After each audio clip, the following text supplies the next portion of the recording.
नमस्कार, मैं डॉक्टर रेखा मिश्रा, बाबा गंगादास राजकीय महिला महाविद्यालय शाहपुरा से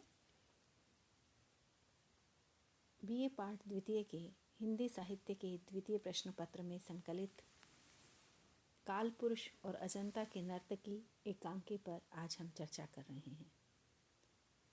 यहाँ हम एकांकी के तत्वों के आधार पर प्रस्तुत एकांकिका की समीक्षा करेंगे।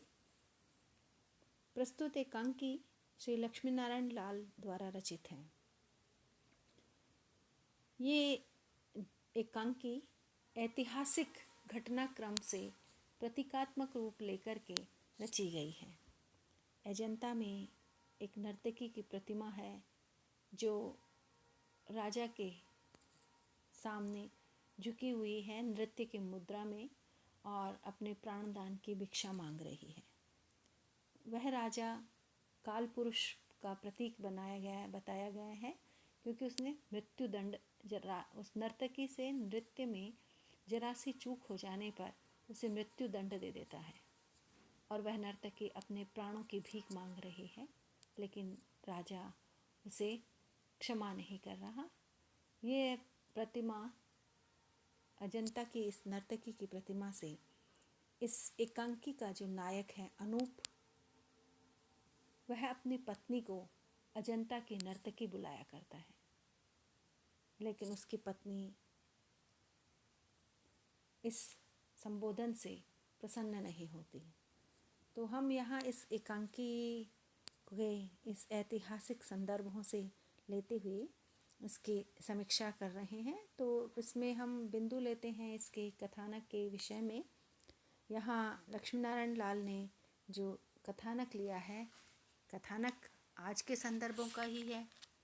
विषय वस्तु में आज के ही दो पात्र अनूप और उसकी पत्नी प्रभा, इन दोनों पात्रों का जीवन चरित्र है, इनके बारे में वर्णन किया गया है। तो जो मुख्य पात्र अनूप है उसे इस प्रस्तुत एकांकी में जो प्रतीक के रूप में काल पुरुष यहाँ आए हैं उसका प्रतीक मानते हुए लेखक ने वर्णन किया है। अनूप यहाँ एक अकाउंट्स ऑफिसर है और उसकी पत्नी बहुत ही सुंदर है, जिसे वह जब अजंता घूमने जाता है उस प्रतिमा को देख करके अजंता की नर्तकी बुलाया करता है। लेखक ने इस ऐतिहासिक संदर्भों से इस कथानक में पुरुष को उसी तरह का पात्र दिखाया है जैसे स्त्री की जरा सी चूक हो जाने पर वह उसे माफ़ नहीं करता। तो यहाँ जैसे राजा काल पुरुष के रूप में नर्तकी को मृत्युदंड देता है, ऐसे ही प्रभा की जो इस प्रभा ने अपने पति अनूप को निराशा के घोर अंधेरे से बाहर निकालकर उसके आत्मविश्वास को वापस लौटाया है। उसी प्रभा को एक छोटी सी बहुत पहले की गलती उसकी पता चलने पर अनूप उसी प्रभा को भला बुरा कह देता है, अपमानित कर देता है। और वह प्रभा जब घर छोड़ के जाती है, इस अपमान को सहन नहीं कर पाती, तब अनूप को जब उसका नौकर आकर कहता है चंदू कि बहू रानी चली जा रही है, आप उन्हें रोकिए, तो ये सुनकर के भी अनूप को गुस्सा आता है और वह कहता है तो क्या करूं, कदमों पर जा गिरूं क्या? और प्रभा इस बात को सुनकर के कहती है कि तुम क्या गिरोगे कदमों पर, तुम तो काल पुरुष हो, नर्तकी तो मैं हूँ, तुम चाहो जो करो, चरणों पर मैं गिरूं, यही तो तुम्हारी कला और संस्कृति है ना?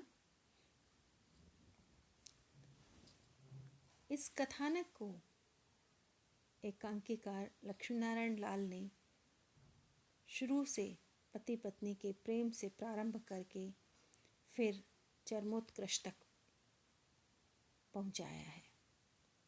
जहाँ परस्पर प्रेम है, उस प्रेम का एक छोटे से शक का बीज कैसे उसमें जहर का काम करता है और अंत किस तरह से पति पत्नी के आपसी कुंठित वातावरण से समाप्त होता है, वह दर्शाया गया है।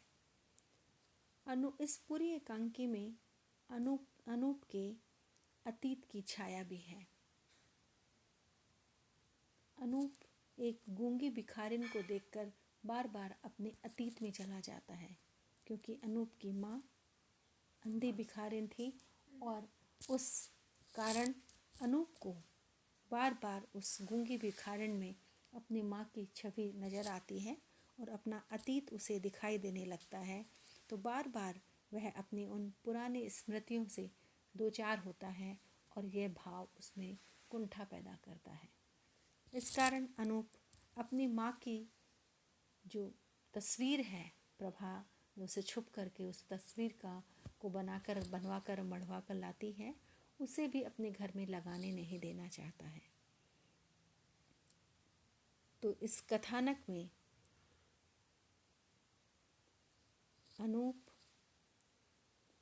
उसकी पत्नी प्रभा और प्रभा के जब वह इंटरमीडिएट में पढ़ती थी उस समय की घटना, एक छोटी सी घटना कि वह अपने सहपाठी के साथ 3 दिन तक घर से बाहर रही थी। यह पता लगते ही अनूप उसे क्षमा नहीं करता है।